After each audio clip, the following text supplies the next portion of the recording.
ನೋಡಿ, DK CM ಕುರ್ಚಿ ಕನಸಿಗೆ ಇದೀಗ ಮತ್ತೊಂದು ವಿಘ್ನ ಎದುರಾಗಿದೆ. ಪದೇ ಪದೇ ರಾಹುಲ್ ಭೇಟಿಗೆ ಡಿಕೆ ಏನೇನೋ ಸರ್ಕಸ್ಗಳನ್ನ ಮಾಡ್ತಿದ್ದಾರೆ. ಆದ್ರೆ ಇಲ್ಲಿ ಡಿಕೆ ರಾಹುಲ್ ಭೇಟಿಗೆ ಕೂಡಿ ಬರ್ತಿಲ್ವಾ ಮುಹೂರ್ತ ಅನ್ನೋ ಪ್ರಶ್ನೆ ಹುಟ್ಟುತ್ತಾ ಇದೆ. ದೆಹಲಿಯಲ್ಲೇ ಇದ್ರೂ ಕೂಡ ರಾಹುಲ್ ಜೊತೆ ಚರ್ಚೆ ಅಪೂರ್ಣಗೊಂಡಿದೆ.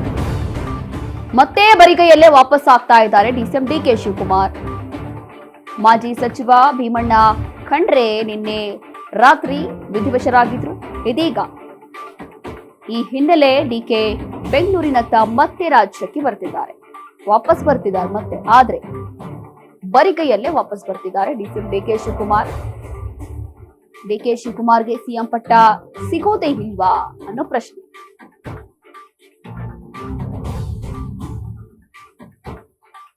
ಡಿಕೆ ಸಿಎಂ ಕುರ್ಚಿ ಕನಸಿಗೆ ಮತ್ತೊಂದು ವಿಘ್ನ ಅನ್ನುವಂಥದ್ದು ಗೊತ್ತಾಗ್ತಾ ಇದೆ. ಪದೇ ಪದೇ ರಾಹುಲ್ ಗಾಂಧಿಯವರನ್ನ ಭೇಟಿ ಮಾಡ್ಲಿಕ್ಕೆ ಎಲ್ಲೆಲ್ಲದ ಸರ್ಕಸ್ ಗಳನ್ನ ಮಾಡ್ತಾ ಇರುವಂತಹ ಏಕೈಕ ನಾಯಕ ಅಂದ್ರೆ ಅದು ಡಿಸಿಎಂ ಡಿಕೆ ಶಿವಕುಮಾರ್ ಅಂತ ಹೇಳ್ಬೋದು. ಆದ್ರೆ ಇದೀಗ ಡಿಕೆ ರಾಹುಲ್ ಭೇಟಿಗೆ ಮುಹೂರ್ತನೇ ಕೂಡಿ ಬರ್ತಾ ಇಲ್ವಾ ಅನ್ನೋ ಪ್ರಶ್ನೆ. ದೆಹಲಿಯಲ್ಲೇ ಇದ್ರು 2 ದಿನದಿಂದ, ದೆಹಲಿಯಲ್ಲೇ ಇದ್ರು ಕೂಡ ಚರ್ಚೆ ಕಂಪ್ಲೀಟ್ ಆಗ್ಲಿಲ್ಲ. ಮತ್ತೆ ಬರಿಗೈಯಲ್ಲೇ ವಾಪಸ್ ಆಗ್ತಿದ್ದಾರೆ ಡಿಸಿಎಂ ಡಿಕೆ ಶಿವಕುಮಾರ್. ಕಾರಣ ಏನು ಅಂತಂದ್ರೆ, ನಿನ್ನೆ ರಾತ್ರಿ ಮಾಜಿ ಸಚಿವರಾಗಿರುವಂತಹ ಭೀಮಣ್ಣ ಖಂಡ್ರೆ ನಿಧನ ಹೊಂದಿದ್ರು. ಈ ಹಿನ್ನೆಲೆ ಇದೀಗ ಡಿಕೆ ಬೆಂಗಳೂರಿಗೆ ವಾಪಸ್ ಬರ್ತಿದ್ದಾರೆ. ನೋಡಿ, ಪ್ರತಿ ಬಾರಿ ಒಂದೊಂದು ಸರ್ಕಸ್ ಅನ್ನ ಮಾಡುತ್ತಿದ್ದಾರೆ ಡಿಸಿಎಂ ಡಿಕೆ ಶಿವಕುಮಾರ್. ಹಲವು ಬಾರಿ ಹೋಗಿ ಬರ್ತಿದ್ದಾರೆ, ಆದ್ರೂ ಕೂಡ ಏನು ಯೂಸ್ ಆಗಿಲ್ಲ. ಇಲ್ಲಿ ಮತ್ತೊಂದು ವಿಘ್ನ ಏನಪ್ಪಾ ಅಂತಂದ್ರೆ, ಕಳೆದ ಬಾರಿಯೂ ಕೂಡ ನೋಡಿ, ಒಂದಲ್ಲ ಎರಡಲ್ಲ ಹಲವು ಬಾರಿ ಡಿಕೆ ಹೋಗಿ ಬಂದಿದ್ದಾರೆ. ಆದ್ರೆ ಕಳೆದ ಬಾರಿಯೂ ಕೂಡ ಯಾವಾಗ ರಾಹುಲ್ ಗಾಂಧಿಯವರನ್ನ ಭೇಟಿ ಮಾಡ್ಲಿಕ್ಕೆ ಹೋಗಿದ್ರು, ಇದೇ ವಿಚಾರಕ್ಕೆ ಚರ್ಚೆ ಮಾಡ್ಲಿಕ್ಕೆ ಹೋಗಿದ್ರು, ಆ ಸಂದರ್ಭದಲ್ಲಿ ಶಾಮನೂರ್ ಶಿವಶಂಕರಪ್ಪ ಅವರು ಕೂಡ ನಿಧನ ಹೊಂದಿದ್ರು. ಹಾಗಾಗಿ ಕೂಡಲೇ ವಾಪಸ್ ಓಡಿ ಬಂದಿದ್ರು ಡಿಕೆ. ಹಾಗಾಗಿ ಇದೀಗ ಮತ್ತೊಮ್ಮೆ ಇದೇ ಆಯ್ತಾ, ಯಾಕೆ ಏನಾದ್ರೂ ವಿಘ್ನ ಆಗ್ತಾ ಇದೆಯಾ, ಅಥವಾ ಆ ಒಂದು ಮುಹೂರ್ತ ಕಾಲವೇ ಕೂಡಿ ಬರ್ತಾ ಇಲ್ವಾ ಅನ್ನೋ ಪ್ರಶ್ನೆಯಲ್ಲಿ ಹುಟ್ಟುತ್ತಾ ಇದೆ. ಹಾಗಾಗಿ ಪದೇ ಪದೇ ರಾಹುಲ್ ಗಾಂಧಿ ಅವರನ್ನ ಭೇಟಿ ಆಗ್ಬೇಕು, ಚರ್ಚೆ ಮಾಡಬೇಕು ಅಂತ ಹೇಳಿ ಬಹಳಷ್ಟು ಸರ್ಕಸ್ ಮಾಡ್ತಿದ್ದಾರೆ ಡಿಸಿಎಂ ಡಿಕೆ ಶಿವಕುಮಾರ್. ರಾಹುಲ್ ಗಾಂಧಿ ಪ್ರತ್ಯೇಕ ಭೇಟಿಗೆ ಡಿಸಿಎಂ ಡಿಕೆ ಬಹಳಷ್ಟು ಸರ್ಕಸ್ ಗಳನ್ನ ಮಾಡ್ತಿದ್ದಾರೆ. ರಾಹುಲ್ ಪ್ರತ್ಯೇಕ ಭೇಟಿಗೆ ಕಸರತ್ತು ನಡೆಸಿದ್ದಾರೆ ಡಿಕೆ. ನಿನ್ನೆ ಸಭೆಯಲ್ಲಿ ರಾಘವಂದೇ ವಿಷಯ ಪ್ರಸ್ತಾಪ ಆಗಿರಬಹುದು. ಪ್ರತ್ಯೇಕ ಭೇಟಿಗೆ ಮನವಿ ಮಾಡಿದ್ರು ಕೂಡ ಸಿಕ್ತಿಲ್ಲ ಒಂದೇ ಒಂದು ಚಾನ್ಸ್. ಖರ್ಗೆ ಮೂಲಕ ರಾಹುಲ್ ಭೇಟಿಗೆ ಡಿಕೆಶಿ ಶತ ಪ್ರಯತ್ನ ಮಾಡ್ತಿದ್ದಾರೆ. ಇಂದು ಬೀದರ್ ಭೇಟಿ ನೀಡಿ ಮತ್ತೆ ದೆಹಲಿಗೆ ಪ್ರಯಾಣವನ್ನ ಬೆಳೆಸ್ತಾರೆ.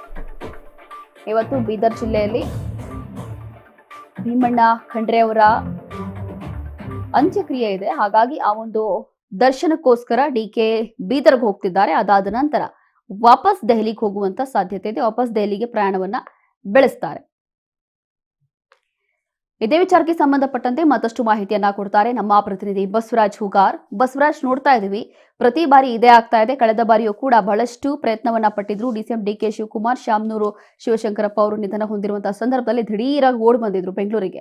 ಅದಾದ ನಂತರ ಇದೀಗ ಮತ್ತೊಂದು ವಿಘ್ನ ಅಂತ ಹೇಳ್ಬೋದು. ಆದ್ರೂ ಕೂಡ ನಿನ್ನೆ ಒಂದು ಹೇಳಿಕೆಯನ್ನ ಕೊಟ್ಟಿದ್ರು ಡಿಸಿಎಂ ಡಿಕೆ ಶಿವಕುಮಾರ್. ಏನಪ್ಪಾ ಅಂದ್ರೆ, ಹೌದು, ರಾಹುಲ್ ಗಾಂಧಿ ಅವರ ಜೊತೆ ಗಂಟೆ ಚರ್ಚೆ ಮಾಡಿದ್ದೀನಿ, ಆದ್ರೆ ಅಸ್ಸಾಂ ಚುನಾವಣೆ ಸಂಬಂಧಪಟ್ಟಂತೆ ಚರ್ಚೆ ಮಾಡಿರುವಂತದ್ದು ಅಥವಾ ಬೇರೆ ವಿಚಾರಕ್ಕೆ ಮಾಡಿರೋದು, ಆದ್ರೆ ಏನೂ ಕೂಡ ಸ್ಪಷ್ಟವಾಗಿ ನಾನು ಹೇಳೋದಕ್ಕಾಗೋದಿಲ್ಲ ಅಂತ ಹೇಳಿದ್ರು. ಆದ್ರೂ ಕೂಡ ಅವ್ರ ಮುಖದಲ್ಲಿ ಒಂದು ಸಂತಸ, ಒಂದು ಖುಷಿ ಕಾಣಿಸ್ತಾ ಇತ್ತು ರಾಹುಲ್ ಗಾಂಧಿ ಅವರನ್ನ ಭೇಟಿ ಮಾಡಿದ್ದೀನಿ ಅಂತ ಹೇಳಿ ಡಿಕೆ ಹೇಳುವಂತ ಸಂದರ್ಭದಲ್ಲಿ. ಹಾಗಾಗಿ ಮತ್ತೆ ಈ ರೀತಿ ಬೀದರ್ಗೆ ಬರ್ತಿದ್ದಾರೆ. ವಾಪಸ್ ಹೋಗ್ತಾರಾ ಅಥವಾ ನಿಜವಾಗ್ಲೂ ಕೂಡ ವಾಪಸ್ ದೆಹಲಿಗೆ ಹೋದ ನಂತರ ಚರ್ಚೆ ಆಗತ್ತಾ? ರೋಶಿನಿ, ಡಿಸಿಎಂ ಡಿಕೆ ಶಿವಕುಮಾರ್ ಅವರು ದೆಹಲಿಗೆ ಹೋದಂತ ಸಂದರ್ಭದಲ್ಲಿ ರಾಹುಲ್ ಗಾಂಧಿ ಅವರನ್ನ ಭೇಟಿ ಮಾಡಬೇಕು ಅನ್ನುವಂಥದ್ದು ಸಾಕಷ್ಟು ಮೊದಲೇ ಪ್ಲಾನ್ ಅನ್ನು ಕೂಡ ಮಾಡಿ ಹೋಗಿರ್ತಾರೆ. ಹಲವಾರು ಕಸರತ್ತನ್ನು ಕೂಡ ನಡೆಸಿರ್ತಕ್ಕಂಥದ್ದು. ಆದ್ರೆ ಈಗ ದೆಹಲಿಗೆ ಹೋಗಿರ್ತಕ್ಕಂಥ ಸಂದರ್ಭದಲ್ಲಿ ಅಸ್ಸಾಂ ರಾಜ್ಯದ ವಿಧಾನಸಭೆ ಚುನಾವಣೆ ಏನಿದೆ ಅದರ ವೀಕ್ಷಕರಾಗಿ ಕೂಡ ಅವ್ರು ನೇಮಕ ಆಗಿದ್ದಾರೆ. ಹಾಗಾಗಿ ಆ ಒಂದು ಚುನಾವಣೆ ವಿಚಾರಕ್ಕೆ ಸಂಬಂಧಪಟ್ಟಂತೆ ಕೂಡ ಚರ್ಚೆಯನ್ನು ಕೂಡ ನಡೆಸಿರ್ತಕ್ಕಂಥದ್ದು. ಆದ್ರೆ ಅವರ ಮೊದಲ ಟಾರ್ಗೆಟ್ ಏನಂತಂದ್ರೆ, ಈ ನಾಯಕತ್ವ ಬದಲಾವಣೆ ವಿಚಾರಕ್ಕೆ ಸಂಬಂಧಪಟ್ಟಂತೆ ಪ್ರತ್ಯೇಕವಾಗಿ ರಾಹುಲ್ ಗಾಂಧಿ ಅವರ ಜೊತೆ ಚರ್ಚೆ ನಡೆಸಬೇಕು ಅನ್ನುವಂಥದ್ದು ಅವರ ಒಂದಿಷ್ಟು ಗುರಿ ಆಗಿರ್ತಕ್ಕಂಥದ್ದು. ಆದ್ರೆ ಅದು ಎಲ್ಲೋ ಒಂದು ಕಡೆ ಪದೇ ಪದೇ ಎಲ್ಲೋ ಒಂದ್ ಕಡೆ ವಿಘ್ನಗಳಿಂದ ಎಲ್ಲೋ ಒಂದ್ ಕಡೆ ಅದು ಮುಂದಕ್ಕೆ ಹಾಕ್ತಾನೆ ಹೋಗ್ತಾ ಇದೆ ಅನ್ನೋ ಅನಿಸ್ತಾ ಇದೆ. ಯಾಕಂತಂದ್ರೆ ಕಳೆದ ಬಾರಿ ಕೂಡ ಶಾಮನೂರ್ ಶಿವಶಂಕರಪ್ಪನವರ ನಿಧನದಿಂದ ಕೂಡ ತರಾತುರಿಯಲ್ಲಿ ಬಂದ್ರು. ಅದಾದ ಬಗ್ಗೆ ಇದೀಗ ಬೀದರ್ನಲ್ಲಿ ಕೂಡ ಖಂಡ್ರೆಯವರ ನಿಧನದಿಂದ ಕೂಡ ಭೀಮಣ್ಣ ಖಂಡ್ರೆಯವರ ನಿಧನದಿಂದ ಈಗ ಮತ್ತೆ ತರಾತುರಿಯಲ್ಲೂ ಕೂಡ ಈಗ ವಾಪಸ್ ರಾಜ್ಯಕ್ಕೂ ಕೂಡ ಆಗಮಿಸ್ತಾ ಇದ್ದಾರೆ. ಈಗಾಗಲೇ ದೆಹಲಿಯ ಏರ್ಪೋರ್ಟ್ ನಿಂದ ಏನು ಹೈದರಾಬಾದ್ಗೆ ಬಂದು ಹೈದರಾಬಾದ್ ನಿಂದ ವಿಶೇಷ ವಿಮಾನದ ಮುಖಾಂತರ ಬೀದರ್ಗೂ ಕೂಡ ಆಗಮಿಸಲಿದ್ದಾರೆ. ಹಾಗಾಗಿ ಒಂದ್ ಕಡೆ ಡಿ ಕೆ ಶಿವಕುಮಾರ್ ಅವರು ಈ ತಮ್ಮ ಒಂದು ಸಿಎಂ ಸ್ಥಾನದ ಆಸೆ ಏನಿದೆ ಆ ಒಂದು ವಿಚಾರಕ್ಕೆ ಸಂಬಂಧಪಟ್ಟಂತೆ ಹೈಕಮಾಂಡ್ ನಾಯಕರ ಜೊತೆ ಒಂದು ಕ್ಲಾರಿಟಿಯನ್ನ ತೆಗೆದುಕೊಂಡು ಬರಬೇಕು ಅನ್ನುವಂಥದ್ದಕ್ಕೆ ಸಾಕಷ್ಟು ಪ್ರಯತ್ನವನ್ನ ಪಡ್ತಾ ಇದ್ದಾರೆ. ಆದ್ರೆ ಎಲ್ಲೋ ಒಂದ್ ಕಡೆ ಹಲವಾರು ಅಡ್ಡಿಗಳು ಕೂಡ ಅವ್ರು ಬರ್ತಾ ಇದ್ದಾವೆ. ಅವರು ದೇವರನ್ನ ಜಾಸ್ತಿ ನಂಬ್ತಾರೆ. ಆದ್ರೆ ಈ ಒಂದು ವಿಘ್ನಗಳು ಬಂದಂತ ಸಂದರ್ಭ ಇದನ್ನು ಕೂಡ ಅವರು ಗಮನ ಹರಿಸುವಂತ ಎಲ್ಲಾ ಸಾಧ್ಯತೆ ಕೂಡ ಇದೆ. ಯಾಕೆ ಈ ತರ ಅಡ್ಡಿ ಆಗ್ತಾ ಇದೆ ಅನ್ನುವಂತ ನಿಟ್ಟಿನಲ್ಲಿ ಕೂಡ ಅದಕ್ಕೂ ಕೂಡ ಡಿ ಕೆ ಶಿವಕುಮಾರ್ ಅವರು ಗಮನ ಕೊಡುವಂತದ್ದು ಕೂಡ ಇದೆ. ಯಾಕಂತಂದ್ರೆ ಅವರು ಆಧ್ಯಾತ್ಮ ಆಗಿರ್ಬೋದು, ಈ ದೇವರ ಈ ರೀತಿಯಾಗಿರ್ತಕ್ಕಂಥ ಭಾವನಾತ್ಮಕವಾಗಿ ಕೂಡ ಅವರು ಸಾಕಷ್ಟು ನಂಬಿಕೆಯಲ್ಲಿ ಇಟ್ಕೊಂಡಿರ್ತಕ್ಕಂಥವ್ರು. ಹಾಗಾಗಿ ಡಿ ಕೆ ಶಿವಕುಮಾರ್ ಅವರು ಈ ಒಂದು ರಾಹುಲ್ ಗಾಂಧಿ ಅವ್ರ ಜೊತೆ ಪ್ರತ್ಯೇಕವಾಗಿ ಚರ್ಚೆ ಮಾಡ್ಲಿಕ್ಕೆ ಆಗಿಲ್ಲ ಅಂತಂದ್ರೆ ಮತ್ತೊಂದು ಬಾರಿ ದೆಹಲಿ ಹೋಗುವಂತ ಎಲ್ಲಾ ಸಾಧ್ಯತೆ ಕೂಡ ಇರುವಂತದ್ದು. ಹಾಗಾಗಿ ಈ ಬಾರಿ ರಾಹುಲ್ ಗಾಂಧಿ ಅವ್ರ ಜೊತೆ ಪ್ರತ್ಯೇಕವಾಗಿ ತಮ್ಮ ನಾಯಕತ್ವ ವಿಚಾರಕ್ಕೆ ಸಂಬಂಧಪಟ್ಟಂತೆ ಚರ್ಚೆ ಮಾಡೋದಕ್ಕೆ ಆಗಿಲ್ಲ. ಈ ಒಂದು ನಿಟ್ಟಿನಲ್ಲಿ ಮತ್ತೊಂದು ಬಾರಿ ದೆಹಲಿಗೆ ಹೋಗುವಂತ ಎಲ್ಲಾ ಸಾಧ್ಯತೆ ಕೂಡ ಇದೆ. ರೋಶಿನಿ, ಎಸ್ ಬಸವರಾಜ್, ನಿನ್ನೆ ನೋಡ್ತಾ ಇದ್ವಿ, ಅಂದ್ರೆ ನಿನ್ನೆ ಮಾಧ್ಯಮದ ಮುಂದೆ DCM D K Shivakumar react ಮಾಡುವಂತ ಸಂದರ್ಭದಲ್ಲಿ ಅವರ ಮುಖದಲ್ಲಿ ಒಂದ್ ರೀತಿಯಾಗಿ ಸಂತೋಷ ಎದ್ದು ಕಾಣ್ತಾ ಇತ್ತು, ಖುಷಿಯಾಗಿ ಮಾತಾಡಿದ್ರು. ಅದರಲ್ಲೂ ಕೂಡ ರಾಹುಲ್ ಗಾಂಧಿ ಅವರ ಜೊತೆ ಗಂಟೆಗಟ್ಟಲೆ ನಾನು ಚರ್ಚೆ ಮಾಡಿದ್ದೀನಿ ಅಂತ ಹೇಳಿದ್ರು. ಆ ಸಂದರ್ಭದಲ್ಲಿ ಈ ಒಂದು ಕುರ್ಚಿ ವಿಚಾರಕ್ಕೆ ಸಂಬಂಧಪಟ್ಟಂತೆ ಚರ್ಚೆ ಆಗೇ ಇಲ್ವಾ? ಹಾಗಾದ್ರೆ ಏನಿದೆ ಮಾಹಿತಿ ಇರೋದಾದ್ರೆ? ರೋಶಿನಿ, ಒಂದು ನಾಯಕತ್ವ ವಿಚಾರಕ್ಕೆ ಸಂಬಂಧಪಟ್ಟಂತೆ ಅದರಲ್ಲೂ ಈ ಹಿಂದೆ ಅಂದ್ರೆ ಸರ್ಕಾರ ರಚನೆ ಆಗುವಂತ ಸಂದರ್ಭದಲ್ಲಿ ಸಿಎಂ ಆಯ್ಕೆ ಮಾಡುವಂತ ಸಂದರ್ಭದಲ್ಲಿ 3 ಜನರ ನಡುವೆ ಒಂದಿಷ್ಟು ಒಪ್ಪಂದದ ವಿಚಾರಕ್ಕೆ ಸಂಬಂಧಪಟ್ಟಂತೆ ಚರ್ಚೆ ಆಗಿದೆ. ಅದರ ತಕ್ಕಂತೆ ನೀವು ಬದ್ಧರಾಗಿ ನಡೆದುಕೊಳ್ಬೇಕು ಅನ್ನುವಂತ ನಿಟ್ಟಿನಲ್ಲಿ ಡಿ ಕೆ ಶಿವಕುಮಾರ್ ಅವರ ಪ್ರಮುಖ ವಾದ ಇದೆ. ಅದನ್ನ ರಾಹುಲ್ ಗಾಂಧಿ ಅವ್ರ ಜೊತೆ ಚರ್ಚೆ ನಡೆಸುವಂತದ್ದು, ಅದು 1-to-1 ಚರ್ಚೆ ನಡೆಸಬೇಕು ಅನ್ನುವಂತಹ ಅಭಿಪ್ರಾಯ ಕೂಡ ಅವರು ಹೊಂದ್ಕೊಂಡಿದ್ದಾರೆ. ಅದೇ ರೀತಿಯಾಗಿರ್ತಕ್ಕಂಥ ತಂತ್ರಗಾರಿಕೆ ರೂಪಿಸ್ತಾ ಇದ್ದಾರೆ. ಆದ್ರೆ ನಿನ್ನೆ ಅಸ್ಸಾಂ ರಾಜ್ಯದ ಚುನಾವಣೆ ವಿಚಾರಕ್ಕೆ ಸಂಬಂಧಪಟ್ಟಂತೆ ಬಹಳಷ್ಟು ದೊಡ್ಡ ಮಟ್ಟಿಗೆ ಕೂಡ ಚರ್ಚೆ ಆಗಿದೆ. ಯಾಕಂತಂದ್ರೆ ಈಗ ಪಂಚರಾಜ್ಯ ಚುನಾವಣೆ ಮುಖ್ಯವಾಗಿರ್ತಕ್ಕಂಥದ್ದು. ಆ ಒಂದು ರಾಜ್ಯಗಳಲ್ಲಿ ಕಾಂಗ್ರೆಸ್ ಪಕ್ಷವನ್ನ ಬಲಪಡಿಸಬೇಕು, ಅಲ್ಲಿ ಮತ್ತೆ ಕಾಂಗ್ರೆಸ್ ಅಭ್ಯರ್ಥಿಗಳೇ ಗೆಲ್ಬೇಕು ಅನ್ನುವಂತ ನಿಟ್ಟಿನಲ್ಲಿ ಅವ್ರದೇ ಆಗಿರ್ತಕ್ಕಂಥ ತಂತ್ರಗಾರಿಕೆ ರಾಹುಲ್ ಗಾಂಧಿ ಅವರು ಕೂಡ ಹೂಡ್ತಾ ಇದ್ದಾರೆ.